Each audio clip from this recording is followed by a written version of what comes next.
News 18 India से बड़ी बहस। और अब वक्त है आर पार के सुप्रसिद्ध विश्लेषण का, नीतीश की पलटी का तथ्यात्मक विश्लेषण। तथ्य नंबर 1 यानी पहला तथ्य, सरकार और गठबंधन दोनों को दांव पर लगाया है।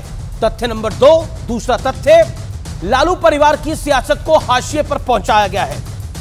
तेजस्वी के लिए सीएम की राह मुश्किल करी गई है, यानी लालू यादव और तेजस्वी यादव के लिए संकट बड़ा है।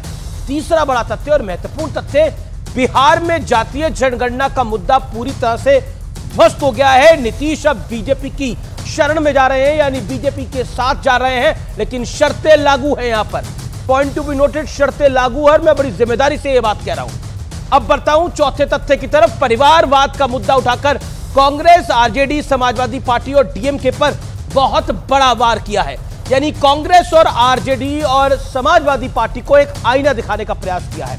पांचवा बड़ा तथ्य, नीतीश एनडीए में आए तो 2024 में बीजेपी की ताकत बढ़ेगी। बिहार में जो समीकरण ऐसा लग रहा था कि नीतीश और तेजस्वी के साथ होने से बदल सकते हैं, उनमें अब प्रभाव नहीं पड़ेगा। हालांकि अब तो राम लहर की बात हो रही है, तो नीतीश बाबू भी समझ गए होंगे कि अब दूसरी तरफ कुछ है नहीं, अगर रहेंगे भी तो नुकसान ही होगा। इसलिए उन्होंने एनडीए के साथ जाने का मन बना लिया है। नीतीश अब एनडीए के साथ जा रहे हैं। अब गेंद जो है वो बीजेपी के पाले में है कि बीजेपी किन शर्तों के साथ नीतीश को शामिल करेगी। और बड़ा सवाल, नीतीश की अनदेखी विपक्षी गठबंधन को बहुत भारी पड़ने वाली है। इंडिया गठबंधन जो कि बहुत लाभ लश्कर के साथ बना था, उसका पटाक्षेप जो है वो हो गया है। आप यकीन मानिए, जब से राम मंदिर की प्राण प्रतिष्ठा हुई है, विपक्षी गठबंधन के प्राण निकल रहे हैं। ममता बनर्जी, आम आदमी पार्टी, नीतीश कुमार। ममता बनर्जी और नीतीश कुमार का तो स्पष्ट है, आम आदमी पार्टी का भी अब लगभग तय है कि वो खिलाफ जाएंगे पंजाब के अंदर। हालांकि दिल्ली में अलायंस की संभावना से अभी भी इंकार नहीं किया जा सकता। अब मैं बढ़ता हूं, आज मेरे साथ कौन कौन है। मेरे साथ डॉक्टर अजय आलोक हैं, जो कि पानी पी के नीतीश कुमार को बहुत कुछ कहते थे। आज देखते हैं वो क्या बोलेंगे।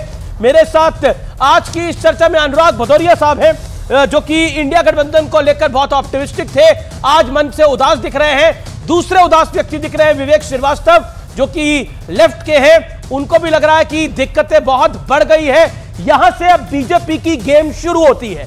2024 की गेम बीजेपी ने बहुत आगे ले गई है। अब मेरे साथ जीएम शहीन साहब हैं, नेता जेडीयू के। मेरे साथ तहसीन पूनावाला है, जो कि एक चिकनकारी के कुर्ते में बहुत मुस्कुरा रहे हैं, उनका भी अभिनंदन है। और वो समझ रहे हैं कि इसके मायने क्या है। चलिए, जो मुस्कुरा रहा है शुरुआत वहीं से करते हैं। तहसीन भाई,